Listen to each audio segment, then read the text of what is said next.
Since 1984, we still have the same heartbeat as a church, the nations. This step of faith led us to go and bring the gospel to different nations. Now, through God's grace, we have churches in over 82 nations planted, and we continue to ask God for more. For the past 40 years, the other step of faith we've been taking as a church is to make sure that we have a Bible and a passport on hand. A Bible to know God, and a passport to obey Him, heeding His call to make disciples of all nations. So that we are being sent to the world. Yun po yung gusto natin. Tayo, to reach out the nations, okay?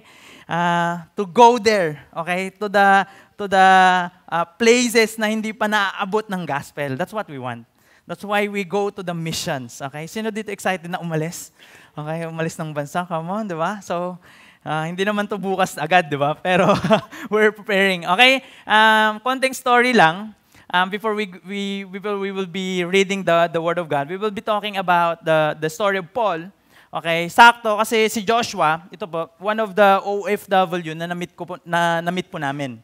Actually, he is a leader, a volunteer in Every Nation Macau.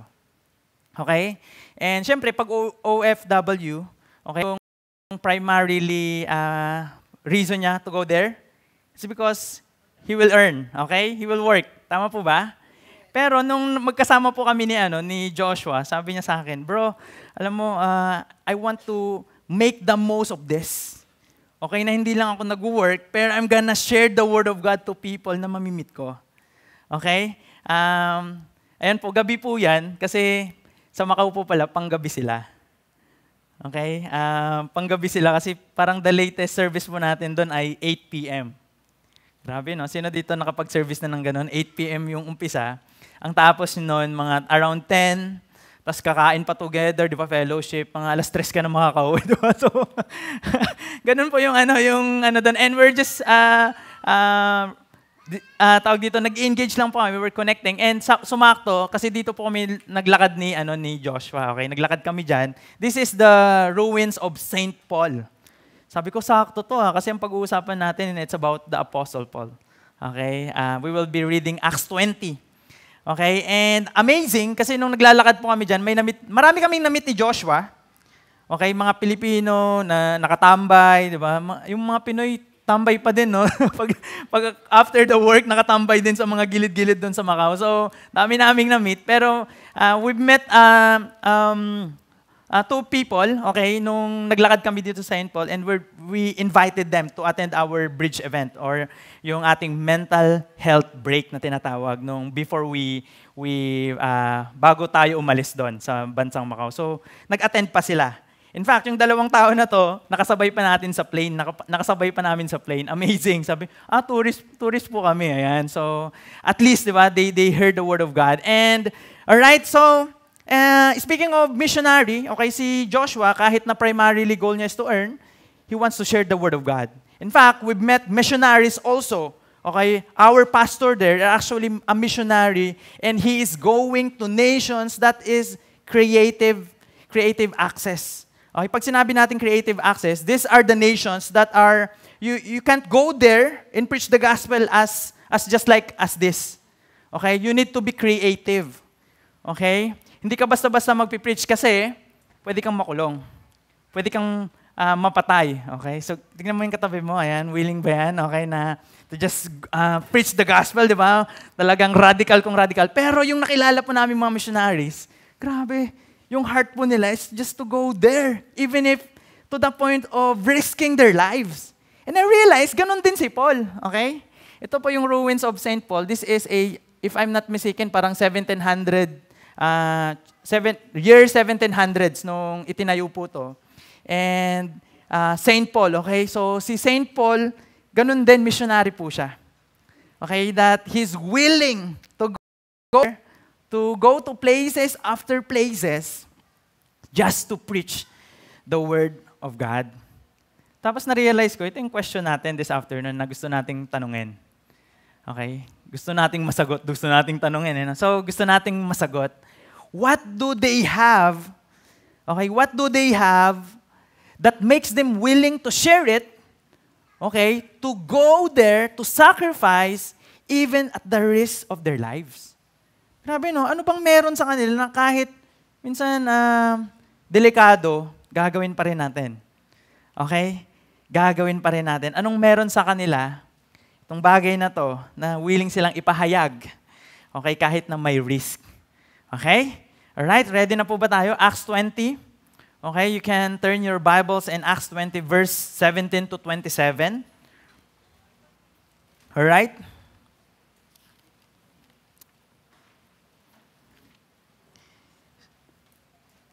Can we stand up and reverence in God's Word? Acts 20, verse 17 to 27.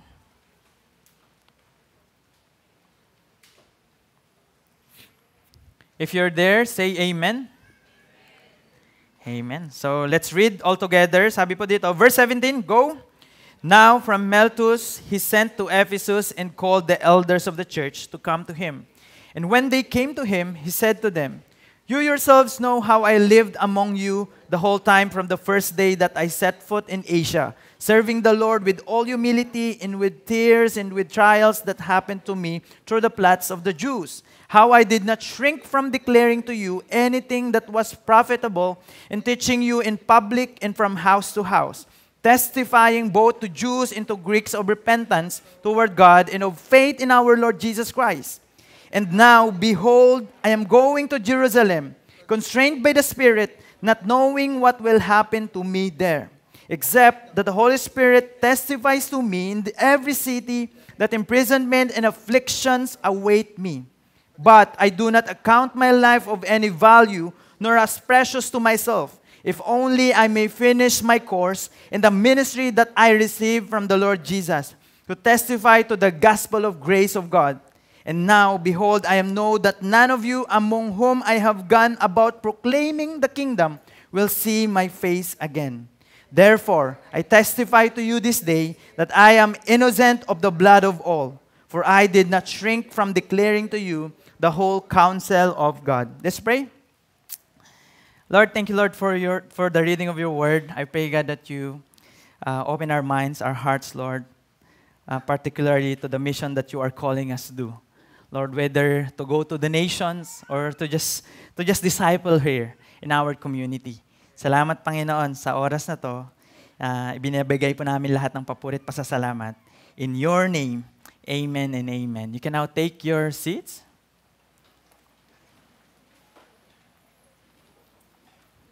Grabe, no? Alright, and this is Paul. Ayan, si Paul. Si Paul po, yung binasa po natin, nasa Miletus. Okay? And yung goal po niya is to go to Jerusalem. He is going from places to places. Pero nasa Miletus or Miletus, nandun siya. And then he called the elders from Ephesus. Okay, nakita ko lamang po how the leaders in Ephesus loved him. Okay, kasi nag-travel po sila from Ephesus to Miletus para lang makausap si Paul. Okay? And bago naging missionary si Paul, konting background lang, actually, Paul is a persecutor. Okay? If you're gonna read in Acts 9, okay, he is after the believers. Okay? He is after the believers. In fact, if you're gonna read it, okay, siya pa yung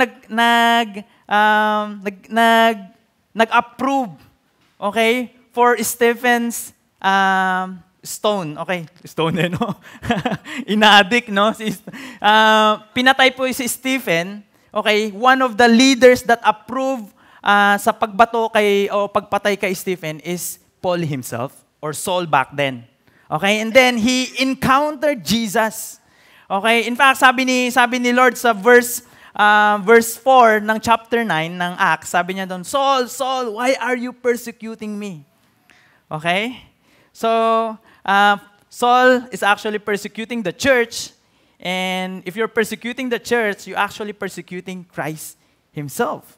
Okay? Sabi niya, Lord, sino ka? And then, going back to last week, okay, how many of you know that God is actually making himself known to the people? Okay? Jesus, okay, is making God or making God Himself known to you and to me. Okay? Ganun yung nangyari po kay Paul in Acts 9. Okay? John 17, sabi doon, I have manifested your name to the people whom you gave me out of the world. So ganun din yung nangyari kay Paul. It's actually God make Himself known to him, and now he encountered God Himself. So balik tayo sa question kanina, no? Ano bang meron yung mga missionaries, okay, just like Paul, na mag-missions, to go to places after places and just preach the gospel? Alam niyo po kung anong sagot? The gospel. Okay? The gospel. Okay? And I want to share this, okay? First thing that I want to share is this, the message Paul received. He received the message of the gospel. Okay? He received the message of the gospel. Basahin po natin sa verse 17. Now from Miletus he sent to Ephesus and called the elders of the church to come to him. And when they came to him, he said to them, you yourselves know how I lived among you the whole time from the first day that I set foot in Asia. What amazing about the gospel is this, okay? That it brings transformation to a person. Okay? From someone who is a persecutor, now, basahin niyo po, no? You yourselves know how I live. Ibig sabihin po nito, iba na po how Paul lived that time. Alright? He experienced transformation. A message is being received by someone who is not a believer and now believing, not just believing, but actually going places to places, preaching the word of God. Okay? Sabi po dito, dati, si Paul, ang siniserve po niya, mga Jew, mga Hudyo. Alam niyo po ba yun? Yung mga Pharisee. Okay? They are the most religious people. And now, sabi dito, iba na pong siniserve niya. Okay? Serving the Lord with all humility and with tears and with trials that happened to me through the plots of the Jews. Dati, kakampi niya tong mga Jew. Ngayon, siya na yung hinahabol. Okay? Tingnan mo yung katabi mo. May hinahabol po ba dito? Okay? Wala naman, no? Hopefully, wala naman. Okay? So, Paul, hinahabol po siya. But even if that's the case, okay, sabi po niya dito, how I did not shrink from declaring to you anything that was profitable and teaching you in public and from house to house. Konting story lang about shrinking from declaring to you. Kami po sa team po namin, sa team Bulacan, nung nagpunta po kami ng Macau. Actually, personally, ako po, first day pa lang, parang medyo discouraged na ako. Kasi paglapag pa lang ng eroplano, masama na po yung pakiramdam ko. Ayan, tapos nag-chill po ako. Chill, di ba? Hindi chill na gano'n, okay? Chill na, na giniginaw. May flu, okay? Chill, no? Ibang chill pala. Okay, nilagnat po ako. Okay, nung Saturday night, nilagnat ako. Tapos kinumagahan, I attended the service. And then, nung mga medyo halfway ng service, bumalik po ako sa tinuluyan po namin. Okay? Kasi talagang di ko na po kaya. And I just prayed to God. And minsan, pag ganun, may mga sakit, di ba? Parang wala namang humahabol sa akin, wala namang papatay sa akin. Pero minsan, na-discourage na ako. In fact, David and I, may part pa nung naglalakad po kami sa campus wherein we felt like there's this spiritual attack. How many of you, the battle is not flesh and blood. But it's actually a spiritual warfare po to. Alright? And thank you so much po. Palakpakan po natin si Lord dahil yung prayers nyo po is really heard. Okay? Nararamdaman po namin yung mga prayers mo, prayers nyo po nung nandun po kami sa Macau. And maraming salamat po.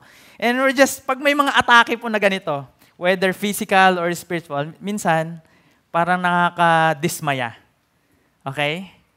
Pero I realize, grabe itong si Paul kasi hindi lang feelings, hindi lang niya nararamdaman physically. Pero actually, people are hinahunting po siya. And yet, sabi ni Paul, I did not shrink from declaring. I am continuously, okay, meeting you, okay, and teaching you just for you to know the Word of God. Yun po yung gusto natin. I realize, ano ba yun? Ano ba yung tinuturo ni Paul dito? Okay? Yung sumunod na verse, ito na po yun. Okay? Testifying both to Jews and to Greeks of repentance toward God and of faith in our Lord Jesus Christ. Alam niyo po, no? Na-experience niya po kasi ito eh. The repentance toward God and of faith in our Lord Jesus Christ. Dati, si Paul, he is running away from God. He is running towards a life of probably legalistic life. Okay? Sinful life. Kasi pinapatay nga niya, di ba? Na in-approve niya ng sinful life. But right now, he made a U-turn and walked towards the will of God. Dati, ito yung life niya. Pero right now, he is now pursuing the will of God. He is now actually walking towards God and turning towards God, knowing the will of God for his life, and believing God and trusting God. Okay, yun na po yung buhay niya. Repentance toward God and of faith in our Lord Jesus Christ. Actually, he received a message. Ano yung message na yun? A message of hope, love, and forgiveness. Grabe yun. Right? Grabe yun. Kasi po, tayo po, bilang tao who receive forgiveness from our sins, okay? Alam niyo po ba, the Bible says that we are fallen short of the glory of God. No one will go to heaven. No one will be saved apart from the working of God in our lives. Apart from the saving grace of our Lord Jesus Christ in our lives. And this message is being received of someone na persecutor and now, ito na, okay, binago na siya. And the same message that we receive is actually you receive. Okay? Yung mensahe po ng kapatawaran at pagmamahal at pag-asa ay na-receive na rin po natin if you believe Jesus as your Lord and Savior. That's why, okay, we go to these nations. Okay, this is the 10 days 2025. Okay, dito po no, wag po kayong pupunta dito kung gusto niyo pong malaos, okay? Sa Laos, ayan. Hindi po kayo hindi, joke lang, okay? kahit po malaos tayo, okay lang. Basta po maitaas po ang pangalan ni Jesus. Amen? That's what we want. Yeah, let's give God a clap of praise.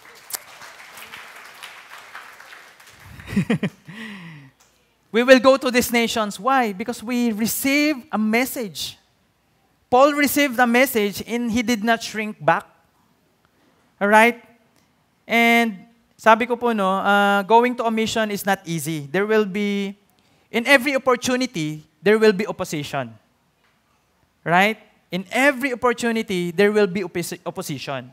When we go there, syempre, hindi naman ito madali kasi we need to pray, we need to prepare. We need to prepare ourselves. Okay, ako nag-gym talaga ako, talagang kasi po maglalakad po kami ng mga 25,000 steps ganyan. So, kailangan wow, 'di ba? Kailangan mo prepare physically, pero kailangan mo rin mag-prepare financially. Okay? Kaya po maraming salamat po if you're one of our supporters and prayer warriors, okay? That support us. So, hindi po 'to madali. There is sacrifice. And bakit po natin to ginagawa? Bakit? Kahit na mahirap, alam niyo po, yung mga pagpunta po sa mga cafe, sa campus, it's not easy. Why? Because there's this challenge in language. Okay? Sa Macau po, it's Cantonese. So, sobrang hirap. Mas mahirap pa po siya sa Mandarin. Okay? Sino po marunong mag-Mandarin? Wala. Okay? Si Bench. Kayo pa tayo? Araso. Korean, di ba? Iba, di ba? So, saturated tayo ng Korean. So, it's really hard. Tapos, yung challenge mo here, it's different when you're there, actually. Okay? Kami po ni David, ito po yung place, nagpunta po kami dito and we're praying. Okay? Nagpunta kami po dito and then we're praying. Tapos nakita po namin yung statue ni Confucius.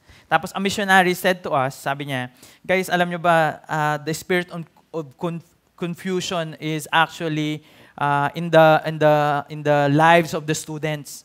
So kami, 'di ba? Sabi namin, we cast you, spirit of confusion. Okay, so kaya nagkaroon kami ng attack, 'di ba? Parang gano'n. Siyempre, the enemy will double time as well. But how many of you know that he who okay. He who is in us is greater than who is in the world. Right? So amazing po, no? Yung day na seemingly a bad day. Okay, dahil umaga pa lang na-feel na namin yung attack and we feel like hindi kami magiging productive. This day is actually one of our the most fruitful days. Fruitful day nung nandun kami sa Macau. Why? Because someone accepted Jesus Christ as her Lord and Savior. Grabe, amazing. Okay, someone who is hirap mag-English. Okay, someone who is for the longest time never heard about Jesus, and now she is believing to this God, and we're praying for them to grow. All right? So, why? Bakit tayo nagpupunta doon? Because we receive a message. And this message is being propagated through us as well. That's why, yung second point ko po, the message Paul proclaimed. Okay, actually the message that he received is actually the same message na shinare po niya. Alright? And sabi po dito, actually sa Romans chapter 1 verse 6, sabi po doon, yung mensahe po na to is actually the gospel. It is the power of God that brings salvation to anyone who believes. Okay? First to the Jew and then to the Greeks. Alright? So this is the power, and we are not ashamed of this. Alright? We will continue to share this. Okay? We will continue to uphold this because this is what the Word of God tells us to do. To proclaim to all the people. Alright? And sabi po dito, how I did not shrink from declaring to you anything that was profitable and teaching you in public and from house to house, testifying both to Jews and to Greeks of repentance toward God and of faith in our Lord Jesus Christ. And now, behold, I am going to Jerusalem, constrained by the Spirit, not knowing what will happen to me there, except that the Holy Spirit testifies to me in every city that imprisonment and afflictions await me. Ito po question ko. May mensahe ka na gusto mong i-share. Okay, tama? Ang tanong ko po sa inyo, if you know that you will be imprisoned, if you know that you will be afflicted, ang tanong ko po, pupunta ka pa ba? Okay, napa-heart check ako kasi bilang missionary, parang Lord, parang baka ibang nation naman, di ba? Parang gano'n, kasi po ako po talaga, kami po ni David, kami po kasi magkabady, kaya David from Victory Marilao. Kaya nagkikwento kami, bro, baka mamaya damputin na lang tayo dito. Kasi syempre, China is a communist nation. You can't just preach the word of God there. Okay? Pero Macau naman, there's this missionary that we've met, tapos sabi niya, it's Macau, okay, it's okay. Tapos narealize ko, siguro nasasabi mo yan kasi taga rito ka, di ba? Minsan malalakas loob mo pag taga dun ka. So, ganun po, no? And that's how it is. Okay? But I realized, Paul is actually did it. And I realized, baka na-question niya rin kay Lord yun. Lord, baka hindi mo naman talaga ako pinapadala doon. Pero what makes Paul did it in spite of those questions? The power of the Holy Spirit. The power of the Holy Spirit. Constrained by the Spirit. It's actually, there's this sensation in his heart that is burning and just growing inside of his heart and just, parang hindi po siya mapakali. Alam niyo po yung kitikit, di ba kitikit, di ba pakali, no? Talagang hindi mapakali, kailangan gawin yung gawin. Ganun po yung nararamdaman ni Paul. He is actually empowered by the Holy Spirit to go there, to be a witness of the gospel. Constrained by the Spirit. Actually, sa ESV, sabi po sa ESV, compelled by the Spirit. Okay? Compelled by the Spirit. Wala kang magawa. Bakit? Rumarodubdub, basta yon, umaapoy sa puso mo. Okay? Lumalagablab sa puso mo to do the will of God.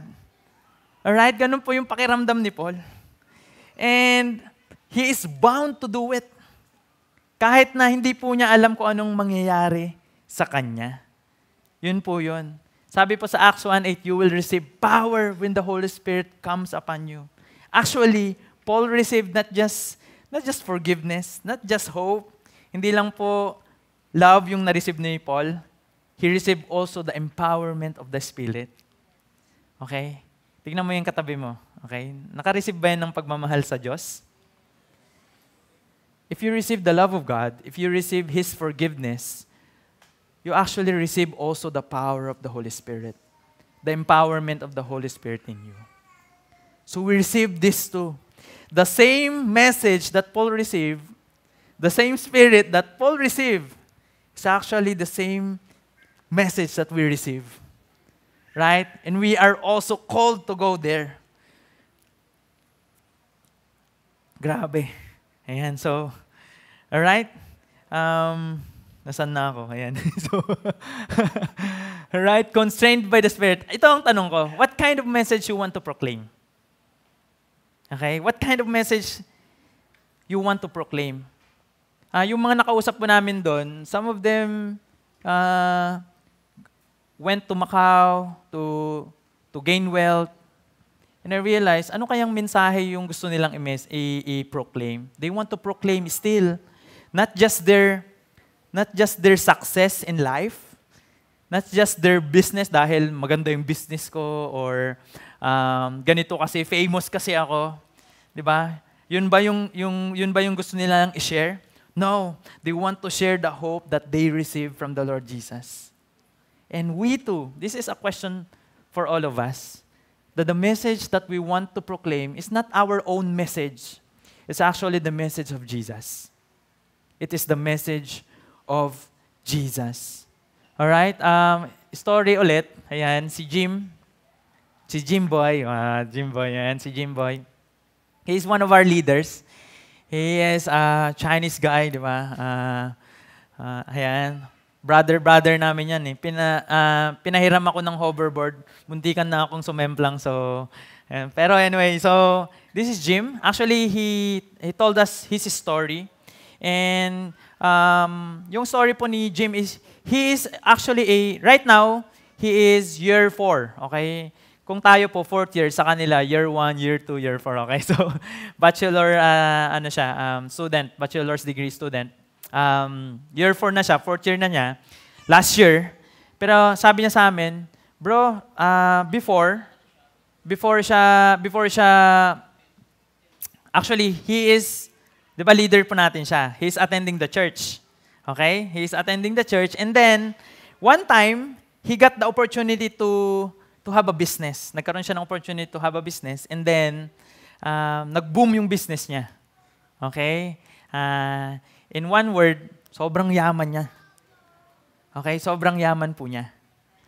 Tapos, after some time, because of his business, hindi po monkey business, okay, legit naman na business, nawala po siya sa simbahan. Okay? Pero amazing. God is amazing. You know why? Because one click, okay, nawala lahat. And because of this, na-scam po siya eh. He got scammed. And then, because may mga partners po siya sa business, hindi po niya alam ang gagawin niya. Kasi syempre, sisisihin po siya. Okay? He was so devastated, so confused, hindi po niya alam yung gagawin. And then one day, he just prayed. Sabi niya, Lord, anong gagawin ko? Syempre in English, di ba? Nosebleed na po ako, di ko na po kayang mag-English. So anong gagawin ko? Sabi po niya. Tapos, God answered. Okay? What you will do is to approach those people and say the truth. Sabihin mo lang yung katotohanan. Guess what? I think 10 people Yung kinausap niya, iba-ibang tao, okay, na nag-invest sa kanya. Okay? Tapos, miracle na po yung isang tao na magpatawad sa'yo. Tama po ba? Kasi nawala yung money eh. Malaking pera yung usapan. Okay? So, miracle na po yun. But guess what? All of them forgave him. All of them forgave him. And when we talk to him, bro, grabe, no? Sabi niya sa amin, I learned that nothing compares to what God offers. Nothing compares to what God offers, sabi niya. Hindi na ako aalis. Wow. Everything is just temporary, sabi niya ganon. The only eternal thing is to know my God. Is to know God. Amazing. Alright? Amazing. And ganun din sabi ni Paul, di ba? Sabi dito sa verse 24, I do not account my life of any value, nor as precious to myself, if only I may finish my course in the ministry that I received from the Lord Jesus, to testify to the gospel of the grace of God. Paul received Jesus in his will, and right now, he considered his life of no value compares to the will of God. Okay? Alam ko po, no, tayo po, may mga pangarap po tayo. We want to go to sino po rito gusto pong mag-travel abroad? Okay, we want to go to vacations. But I want as Christians, no, I hope that we will not forget the desire of God. Yes, we do have these desires, okay, to go to rest, okay, or to leisure, pero sana less of recreation, more of proclamation. I repeat this, okay? Gusto ko pong ulitin. Less of recreation, more of proclamation. Okay? Comparing my life to Paul, sabi ko, Lord, ang layo ko pa.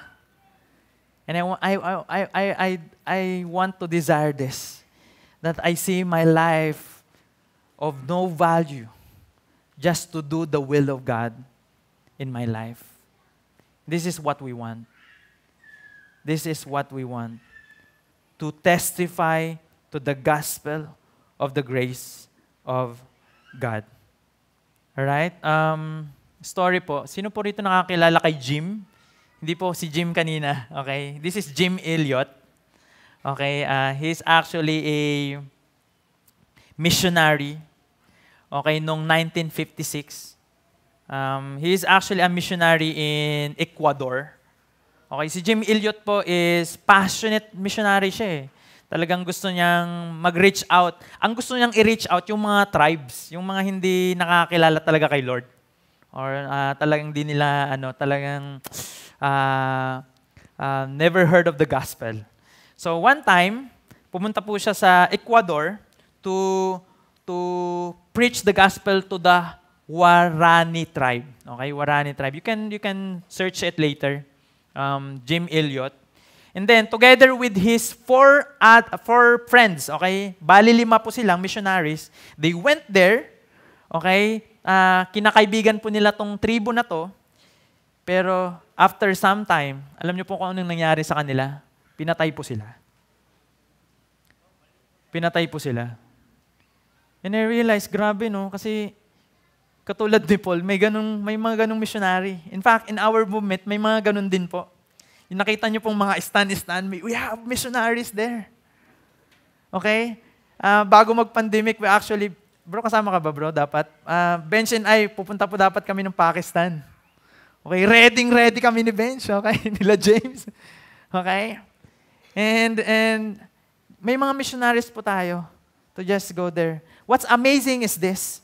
Sabi ko, grabe yung story ni Jim, no? Pero amazing po kasi yung asawa po niya, ni Jim, okay? Pinatay po si Jim. After some time, okay, siguro medyo nahimasmasan na yung wife niya, bumuo din po siya ng team of missionaries. Alam niyo po kung saan po siya pumunta? The same place where her husband died. What amazing is this? The very people that killed her husband received the gospel. The very people that killed her husband received the gospel. Amazing. Wow. Grabe po, no?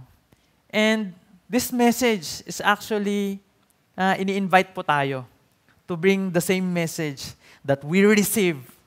Okay, just like Paul, we are invited to bring it to wherever God will lead us. Alright? So, I want to read this, verse 26. Therefore, I testify to you this day that I am innocent of the blood of all, for I did not shrink from declaring to you the whole counsel of God. Therefore, I testify to you this day that I am innocent of the blood of all. Alam niyo po, si Paul, nung sinabi po niya to, it means that yung responsibility na binigay sa kanya ni Lord is actually finished. Okay? It's done. Okay? Na-realize ko lang, no? Are there people that God is leading you to preach the gospel? May mga tao ba na nilalagay sa puso natin ng ating Panginoon to preach the gospel? Kasi po kung nilagay ni Lord yan sa puso mo, we're actually the one who's gonna preach. And sabi po ni Paul, okay, by saying this, he has made the gospel clear, and it is up to the person to respond. It is not up to him anymore. Alright? And Paul is not actually responsible for their spiritual faith. Okay? It's actually up to them. And nung tinignan ko po ito, no, it's actually also an invitation. Dahil sinabi ni Paul, I'm done with the gospel that I present to you. Now, it's up to you. Will you do the same just as I did? Gagawin mo rin ba to sa mga taong nilagay ni Lord sa puso mo, sa isip mo? That's what he said this. And sabi niya dito, I did not shrink from declaring to you the whole counsel of God. Alam niyo po, no? May mga kwento pa po ako. But before that, you know, maybe hindi naman talaga tayo dadalhin ni Lord sa ibang nation to preach the gospel. Maybe there are people that God is putting in your minds, in your hearts to reach out. Pwedeng yung kamag-anak mo, pwedeng yung neighbor mo, pwedeng yung anak mo, okay, to preach the gospel to him or to her, okay? Tapos one day, sila pala yung gagamitin ni Lord to preach the gospel to the nations. Alright? You're not actually going to the nations, but actually you're the one praying for the gospel to go there to all the world. Excited po tayo doon. And speaking again to the nations, no, sabi ko, no, ito yung may mga days na we're dismayed, dismayado po kami, parang hindi magiging fruitful yung araw namin. This actually, may estudyante po dito na na-meet tayo. Ayan, pinicturean ko nga po habang nag-uusap sila. Kasi the students here, hindi lang po nagkaroon ng second time ng meeting, tapos nagkaroon pa po ng third time. Okay, and we're believing that they are growing. Okay, kasi po, yung isa po dyan, actually kasama niya yung mga kaibigan niya, accepted the Lord Jesus Christ as their Lord and Savior. Amazing. Yung day na feeling namin hindi magiging fruitful, that's the most fruitful day. In fact, mayroon din kaming na-meet ni David. This is Chen. Okay, kanina magka-message kami, nag-say hello lang kami, ganyan. And believing na one day, okay, pag if he is ready na to hear the word of God, he too will receive the word of God. Okay? Yung seemingly day namin na hindi magiging productive, ito pa yung may mga na-connect na mga estudyante sa atin. Alright? So, he's taking, nasa second year master's na po siya sa university. And last na po, no, we are encouraged by this because we met also a missionary. Hindi po namin siya kakilala, hindi connected sa church natin, pero she is so bold. Kasi alam niyo po ba kung paano siya mag-disciple? Pupunta siya sa estudyante, tapos sasabihin niya, do you know Jesus? Okay, if you don't know, I will tell you who He is. Ganyan siya. Ganun po siya kabold. Okay, sabi ko, one day may... Hindi. Okay. Ganun po siya kabold. Why? Because she is empowered by the Holy Spirit. Kahit po kasama ko po siya, parang, hindi ko kaya yung ginagawa niya. She is so amazing. Kasi somehow, di ba, radical. Pero may wisdom din. Alright? And last na, story na, before I end, no? This is actually our bridge event. For the whole days na nandun po kami sa Macau, we're praying for people to come to this event. Kasi po, parang this is the culmination of yung days na binu namin yung work namin doon. Okay? Tapos 4 days, okay, 4 days na lang, ito yung last day po namin, last night, okay? 4 days na lang, gagawin na po namin to. Ang naka-register pa lang parang 6. Uusap-usap. Guys, ang naka-register sa atin, 6. Mga kaibigan pa natin to, di ba? Ganun. So, parang nakakalungkot naman, di ba? Parang kakilala natin to lahat. So, ganun. So, pero, grabe si Lord.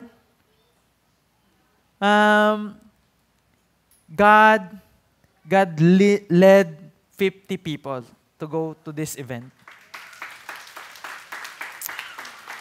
Yung pinagpipray namin na 10, hindi lang 10. Yung 20, hindi lang 20. 50 souls came to this event. And they heard the word of God. In fact, before this night, okay, may na-meet pa na mga estudyante. 2 estudyante. Never heard of the gospel. Okay? Nagpunta lang po kami sa University of Macau just to take a photo. 30 minutes, mga 15 to 30 minutes lang kami nandun. Magpipicture taking lang kami. Okay, alam niyo po ba? Na-invite natin sila to go here. 2 Chinese people. And they attended this event. Grabe si Lord. That's amazing. You know, bakit to nangyayari? It's not we're there. It's because the empowerment of the Holy Spirit we believe. It's not because we're there. Alam niyo po kung wala po kami, gagamit si Lord ng iba to reach them out. But we believe that this is because of the Holy Spirit. You will receive power when the Holy Spirit has come upon you, and you will be my witnesses in Jerusalem, in Judea, Samaria, and to the ends of the earth. It's all because of the Holy Spirit. And last verses, before we will pray, sabi po dito sa Matthew 28, this is Jesus. Sabi niya dito, all authority in heaven and on earth has been given to me. Go therefore and make disciples of all nations, baptizing them in the name of the Father, Son, and of the Holy Spirit, teaching them to observe all that I have commanded you. Behold, I am with you always to the end of the age. Alam niyo po, no, the greatest missionary it's no other than our Lord Jesus Christ. Left to our own, we will be ruined. We will be doomed. Left to our sins, we will go not in heaven, but in hell. We're destined to be in hell, and yet, because of God's love, because of God's grace and compassion, He gave His Son, our Lord Jesus Christ. And Jesus offered His life to us. And the greatest missionary is no other than our Lord Jesus Christ. Yung love po na na-receive natin sa Kanya ay sinishare din po natin to all the people that we've met. Amen? Can you just stand up? We will be praying. But I want to pray for you. For a group of people.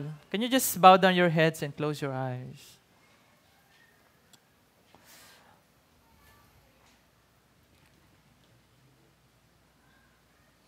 Thank you, Lord.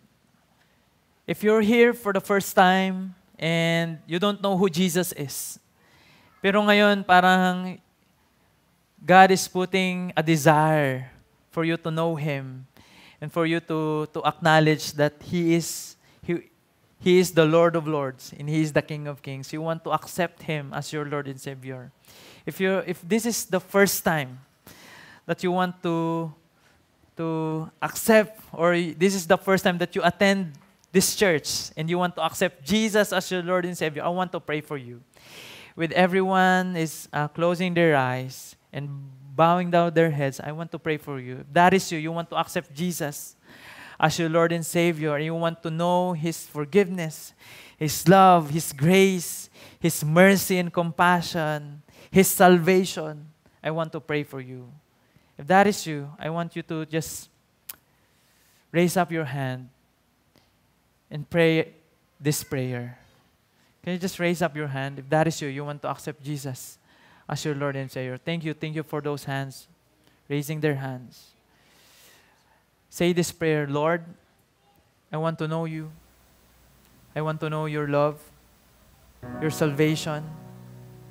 Today, I am saying, acknowledging you, that you are the Lord. I am receiving you as my Lord and Savior. I want to know your salvation. I want to grow in faith. Lord, help me to live a life worthy of you. Thank you, Lord, for your love. In Jesus' name, amen and amen. Can we just lift up our hands?